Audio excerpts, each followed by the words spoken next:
Good morning students, मैं Gaurav Singh arithmetic progression का exercise 5.1 का सेकेंड पार्ट लेकर आया हूं, जिसमें क्वेश्चन नंबर 3 और 4 होगा। ठीक है, तो आइए इस क्वेश्चन को समझते हैं, बनाते हैं। इसमें for the following APs right the first term, हम लोगों को फर्स्ट टर्म लिखना है एंड कॉमन डिफरेंस, और कॉमन डिफरेंस लिखना है। ठीक है, फर्स्ट टर्म और कॉमन डिफरेंस को इसमें लिखना है। स्टूडेंट, ये क्वेश्चन 1 मिनट में सॉल्व हो जाएगा, ध्यान दीजिएगा। ए फर्स्ट टर्म जो होता है वही ए हो जाएगा, तो यहां पे ए इज इक्वल टू 3 और common difference second term minus first term, तो 1 से हम लोगों को 3 घटाना होगा, तो 1 - 3 - 2 आंसर। ठीक है, सेकेंड क्वेश्चन देखते हैं। यहाँ ए इज इक्वल टू -5 और कॉमन डिफरेंस जैसा कि आपको बताए हैं second term minus first term, तो सेकेंड टर्म -1 - -5, तो ये क्या हो जाएगा -1 + 5, इट मीन्स दैट कि ये +4 इसका आंसर हो जाएगा। कॉमन डिफरेंस का value 4। Third question, first term जो है 1/3, तो ए का वैल्यू तो आ गया। ठीक है, सेकेंड टर्म में से अब फर्स्ट टर्म को घटा देते हैं तो कॉमन डिफरेंस मिलेगा, तो d is equal to 5/3 - 1/3, it means that it will be 5 - 1 4/3। इसको मैं यहां लिख दूं साइड में, 4/3, 5 से 1 4, डिनोमिनेटर 3, आंसर। कॉमन डिफरेंस का वैल्यू मिल गया। यहां पे देखें तो फर्स्ट टर्म 0.6 और कॉमन डिफरेंस की बात हो तो 1.7 - 0.6, तो 1.1 आंसर। स्टूडेंट, क्वेश्चन नंबर 1 इतना ही था। ठीक है, very easy and you can solve this question within 1 minute if you are careful and if you are ready with pen and paper. ठीक है, अगर आप कॉपी और पेन के साथ रेडी हैं तो इस क्वेश्चन को 1 मिनट में कंप्लीट कर सकते हैं। देखते हैं सेकेंड क्वेश्चन इसका।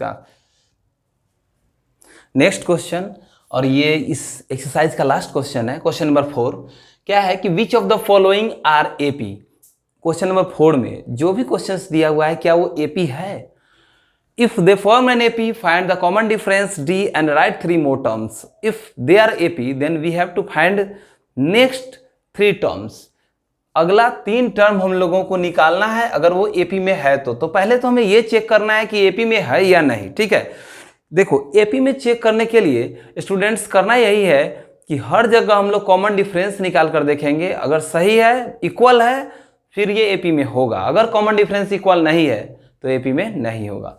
ध्यान देते हैं, कॉमन डिफरेंस निकालने का formula second term minus first term, तो 4 - 2 अगर किया जाए तो यहाँ पे आएगा 2, फिर 4 से 8, तो 8 - 4, यहाँ पे आएगा वैल्यू 4, 16 - 8, यहाँ पे वैल्यू आया 8। क्या यहाँ पे d का वैल्यू सब जगह सेम है? नहीं है सेम। लिखेंगे here value of d is not same, therefore 2, 4, 8 and 16, 2, 4, 8, 16 is not in AP। ठीक है, ये AP में 2, 4, 6, 18 आर नॉट इन AP, यहाँ पे प्लूरल होगा ना, are not in AP, answer खत्म। नेक्स्ट क्वेश्चन देखें। नेक्स्ट क्वेश्चन मैं लिख देता हूं, क्वेश्चन नंबर 4 सेकेंड पार्ट। ये एपी में है कि नहीं इसको भी चेक करते हैं। फॉर्मूला वही लगाना है, इन दोनों के बीच कॉमन डिफरेंस निकालेंगे, फिर इन दोनों के बीच कॉमन डिफरेंस और इन दोनों के बीच भी कॉमन डिफरेंस निकालना है। ठीक है, तो हम देखें कि 5/2 - 2 अगर किया जाए तो इसका LCM 2, 5 - 4, इट मीन्स दैट 1/2 हो जाएगा इसका वैल्यू, 1/2। ये हो गया डी का वैल्यू। ठीक है, डी का वैल्यू। सेकेंड निकाला जाए 3 - 5/2, डी का वैल्यू निकालते हैं, तो यहाँ भी LCM लेने पर कितना हो जाएगा 2, फिर 6 - 5, कितना होगा वैल्यू 6 - 5, 1/2। यहाँ भी डी का वैल्यू जितना आया उतना यहाँ भी आया। ठीक है, 2 जगह तो सेम आ गया। थर्ड भी चेक किया जाए तो थर्ड में 7/2 - 3/1, जब डिनोमिनेटर कुछ नहीं हो तो 1 लिखा जा सकता है। यहाँ पे अब d is equal to LCM 2, 7 - 6, 1/2, d का वैल्यू 1/2। हम यहाँ पे देख पा रहे हैं कि सारे वैल्यूज जो हैं d के वो सेम है, मतलब कि AP में है, तो लिखेंगे yes it is in AP, yes it is in AP, ये एपी में है, ये क्वेश्चन सेकंड एपी में है। अब हमें क्या करना है, नेक्स्ट टर्म्स निकालना है ना, नेक्स्ट 3 टर्म्स निकालने हैं। तो बस ये करना है हम लोगों को कि जो भी हमारा लास्ट टर्म है उसमें हम कॉमन डिफरेंस को ऐड करेंगे। तो नेक्स्ट टर्म तो लिखेंगे next 3 terms are, next 3 terms are क्या होगा 7/2 और प्लस कॉमन डिफरेंस 1/2। ठीक है, ये हो जाएगा कितना, इसका अगर एलसीएम लिया जाए तो 2, तो 7 + 1 8/2 कैंसिल होगा 4, तो इसका वैल्यू आ गया 4, अगला टर्म आया 4। फिर स्टूडेंट मैं यहां लिख देता हूं जस्ट बगल में ही, उसके बाद वाला टर्म भी निकालना है। तो अब जो 4 हमारे पास आया अगला टर्म, उसमें डी ऐड करना है, फिर जो आएगा उसमें फिर से डी ऐड कर देंगे। ठीक है, ये एक सिंपल प्रोसेस है। कॉमन डिफरेंस अगर हम कॉन्सिक्यूटिवली ऐड करते चले जाएं तो अगला टर्म हमको मिलता चला जाएगा। तो फिर लिखेंगे ये तो नेक्स्ट 3 सेकेंड, उसके बाद वाला टर्म तो 4 प्लस लिखेंगे next term is equal to 4 + 1/2। LCM लेना है तो कितना होगा 2 होगा। फिर ये हो जाएगा 8 + 1 इज इक्वल टू 9/2, ये हो गया। फिर दूसरा term again next term is equal to 9/2 plus common difference 1/2, LCM 2 9 + 1 10/2 कटेगा 5, तो 5 हो गया। तो लिखेंगे therefore next 3 terms is equal to कितना, अगला 3 टर्म निकालना है। तो एक तो हमें 4 मिला, उसके बाद 9/2, तो लिखेंगे 4, 9/2, 5 आंसर, यही इसका आंसर हो जाएगा। ठीक है, देखते हैं फिर नेक्स्ट क्वेश्चन। थर्ड क्वेश्चन, ये first term, second term, third term, fourth term. ठीक है, कॉमन डिफरेंस निकालना है तो इन दोनों के बीच का डिफरेंस निकालना होगा, second term minus first term. ठीक है, फिर यहाँ पे कॉमन डिफरेंस निकालेंगे तो इसमें से इसको घटाना है, फिर यहाँ पे निकालना होगा तो इससे इसको घटाएंगे।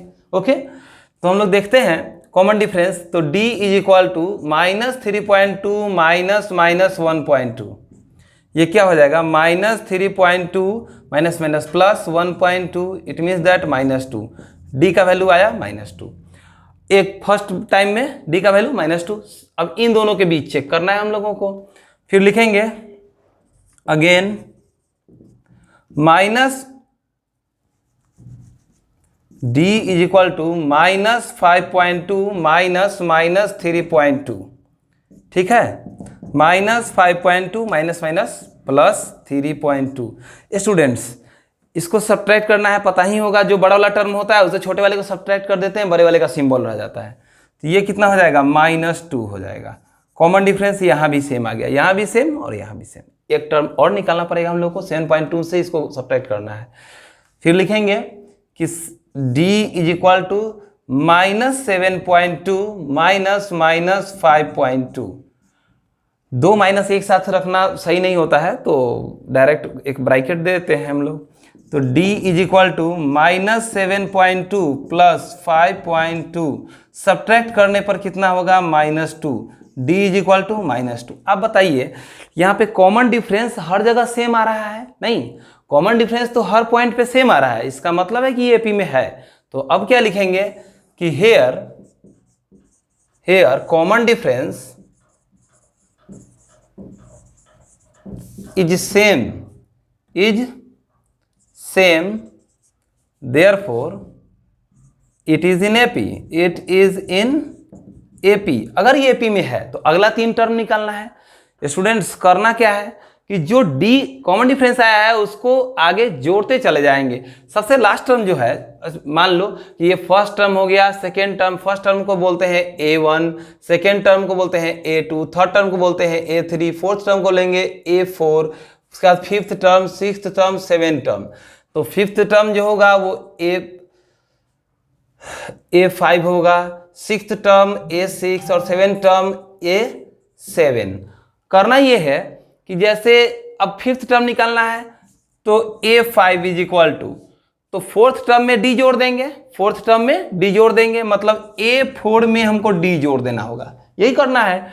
A4 का वैल्यू कितना है, -7.2 और +-2, कॉमन डिफरेंस -2 है, और ये A4 7.2 है, ये कितना हो जाएगा, -7.2 -2 -9.2, A5 का वैल्यू आ गया -9.2। अब हमें A6 और A7 भी निकालना है, फिर लिखते हैं A6 is equal to A5 और प्लस D, A5 में D जोड़ देंगे तो क्या आएगा, A6 आएगा। तो A5 का वैल्यू कितना है, -9.2 और +-2, ये कितना हो जाएगा, -9.2 -2 इज इक्वल टू -11.2, ये इसका सेकेंड मतलब A6 आ गया यहाँ पे, ठीक है। इसके बाद हमें A7 भी निकालना है, तो मैं यहाँ पे लिख देता हूँ A7 is equal to A6 और प्लस D। A7 का वैल्यू कितना हो जाएगा, A6 का वैल्यू -11.2 -11.2 प्लस -2, इसको ऐड करेंगे तो -13.2 हो जाएगा। Therefore next three terms are, अगला 3 टर्म जो होगा वो क्या होगा, तो पहला हो जाएगा -9.2, उसके बाद वाला टर्म हो जाएगा -11.2, और उसके बाद नेक्स्ट टर्म माइनस, नीचे मैं लिख देता हूं -13.2 आंसर। यही टर्म्स हो जाएंगे। क्लियर है, उम्मीद करते हैं कि समझ में आ रहा है। और इसके बाद वाला क्वेश्चन देखते हैं। फोर्थ क्वेश्चन, -10, -6, -2 और 2, क्या ये एपी में है, चेक करने के लिए फिर वही तरीका। हम देख रहे हैं कि इस टर्म को लिख सकते हैं A1, इसको A2, इसको A3 और इसको A4, ठीक है। अब A2 से अगर हम A1 सब्ट्रैक्ट करते हैं तो D निकलेगा, ठीक, D निकलेगा, तो -6 -10 कितना आएगा D का वैल्यू, तो D इज इक्वल टू आ जाएगा -6 + 10 इज इक्वल टू 4, D का वैल्यू आया 4। लेकिन हमको चेक तो हर पॉइंट पे करना हो, इन दोनों के बीच हमने चेक किया, फिर इन दोनों के बीच भी चेक करेंगे और इन दोनों के बीच भी चेक करेंगे, ठीक है। तो अब इस बार क्या करेंगे, लिखेंगे अगेन -2 -6, ये D का वैल्यू, D बराबर D is equal to -2 + 6 + 4, D का वैल्यू कितना आया, 4 आ गया, ठीक है। दो जगह तो सेम आया, थर्ड वाला चेक कर ले, लास्ट है। यहाँ पे फिर लिखेंगे D इज इक्वल टू कितना, 2 - -2, तो 2 + 2 इट मीन्स 4, D का वैल्यू आ गया 4। कॉमन डिफरेंस तो सेम है, मतलब ये AP में होगा। तो हम लोग लिखेंगे हेयर कॉमन डिफरेंस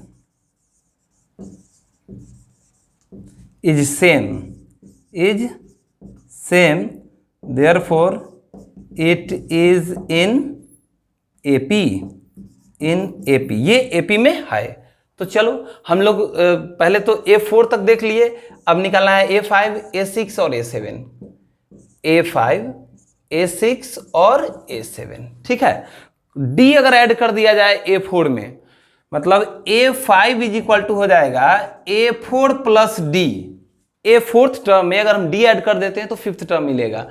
तो A5 is equal to, A4 का वैल्यू कितना आया है, A4 का वैल्यू तो 2 है, और 2 में अगर हम 4 ऐड कर दे तो ये 6 हो जाएगा, तो A5 का वैल्यू 6 हो गया, ठीक है। A5 का वैल्यू 6 आ गया, ठीक।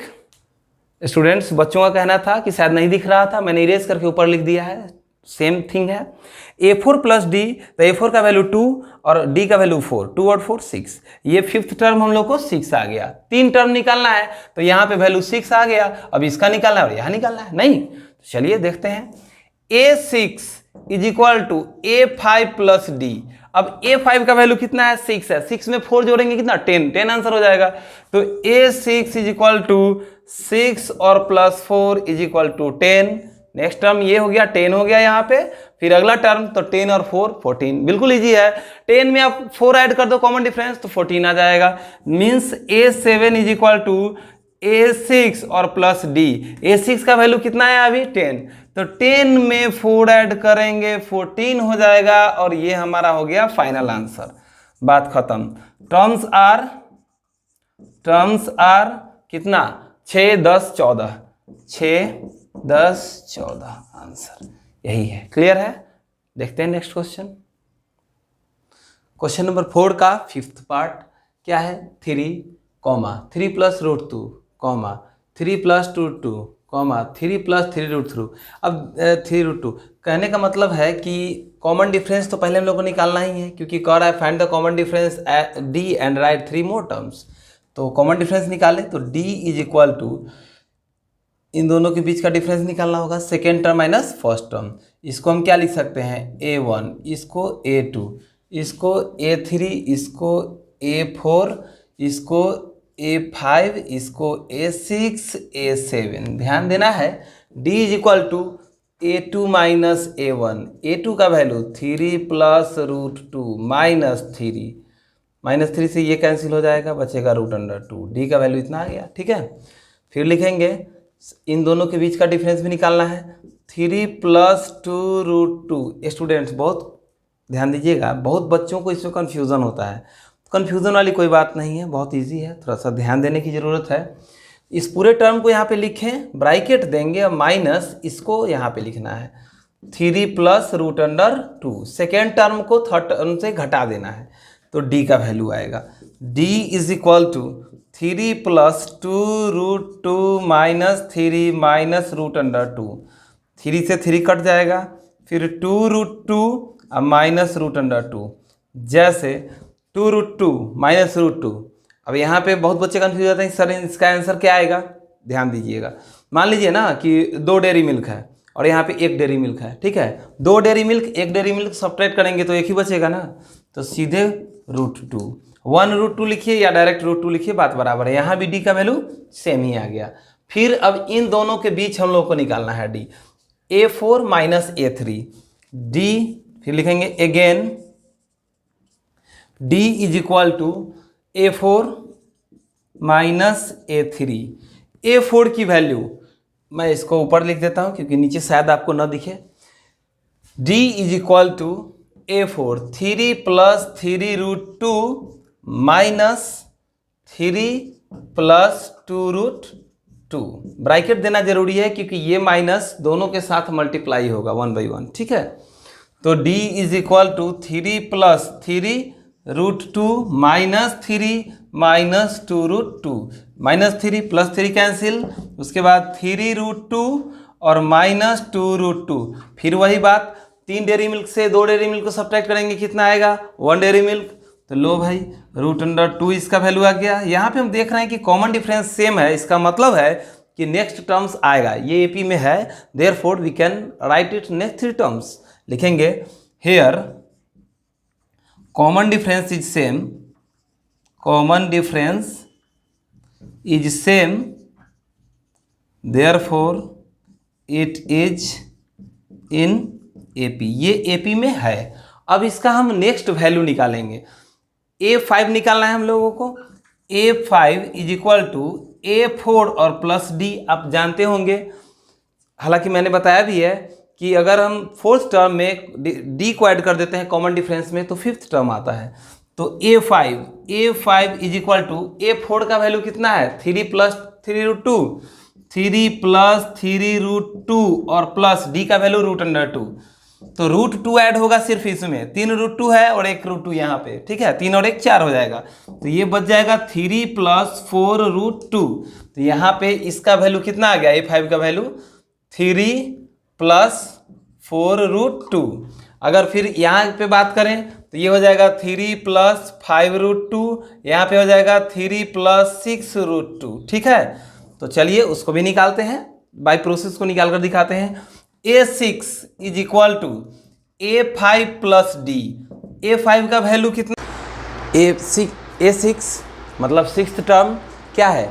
a5 + d। d का वैल्यू यहाँ पे √2 आया था और a5 का वैल्यू 3 + 4 √2 डाल दिए, तो ये क्या हो जाएगा? 3 + 5 √2।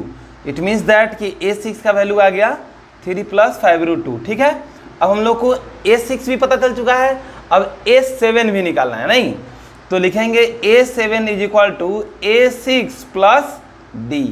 A6 का वैल्यू कितना है, तो देख लीजिए ये कितना है, 3 + 5√2 और D√2, ये कितना हो जाएगा 3 + 6√2, ये हो गया इसका answer.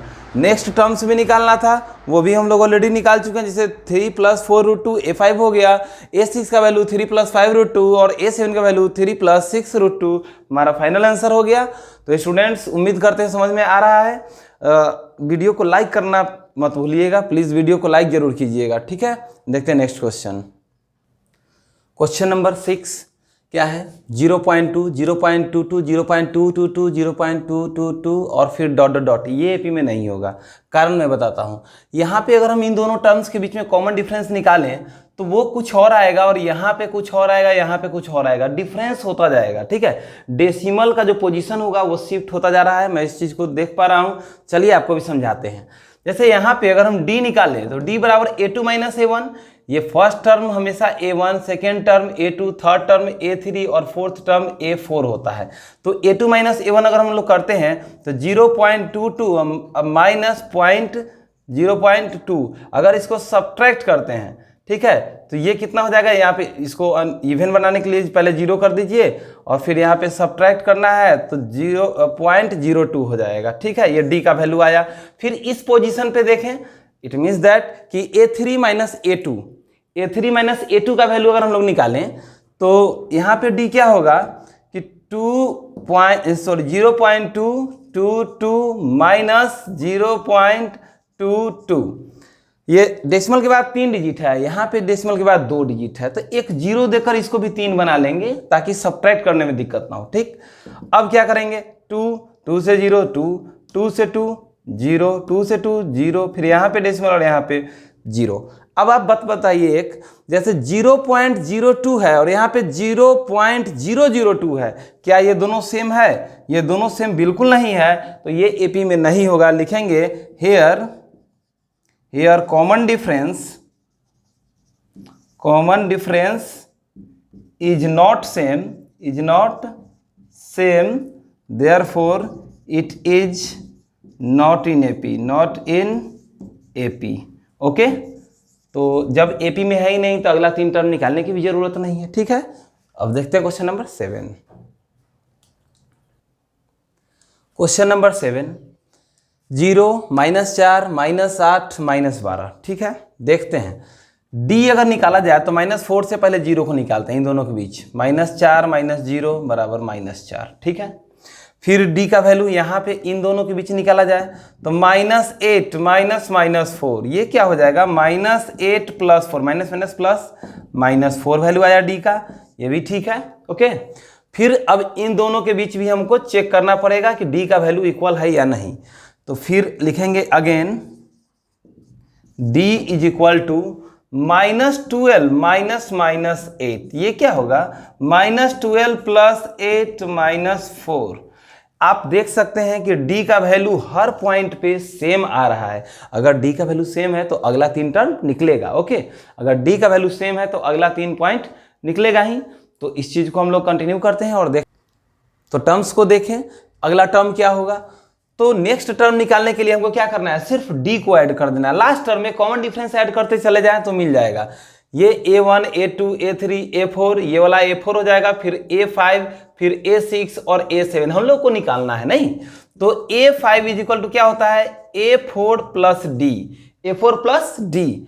A5 is equal to, A4 का वैल्यू ऑलरेडी हमारे पास है -12 + D का वैल्यू -4, कितना हो जाएगा, -12 -4 -16। स्टूडेंट्स ध्यान दीजिएगा, अगर हम चाहें तो इसका डायरेक्ट भी आंसर लिख सकते हैं। कैसे लिख सकते हैं, देखिए -16 हो गया, फिर और 4 स्टेप और आगे बढ़ जाइए, -20 हो जाएगा, -24 हो जाएगा, आंसर हो जाएगा, नहीं। लेकिन अगर प्रोसेस से बनाना है तो प्रोसेस को फॉलो करना ही है।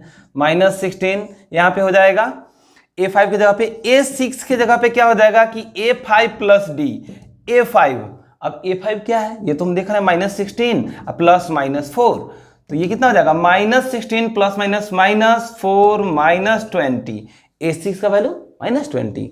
फिर आगे और देख लिया जाए, A7 is equal to A6 + D। A7 is equal to A6 का वैल्यू -20 प्लस -4, ये कितना हो जाएगा -20 -4 -24। A7 का वैल्यू -24, देयरफॉर जो नेक्स्ट 3 टर्म्स हैं वो कितने आ गए, -24 भी हैं, -20 है और -16 है। Therefore answer is equal to -16, -20, -24। यही आपका फाइनल आंसर होगा। तो उम्मीद कर रहे हैं समझ में आ रहा है। वीडियो को लाइक जरूर कीजिएगा।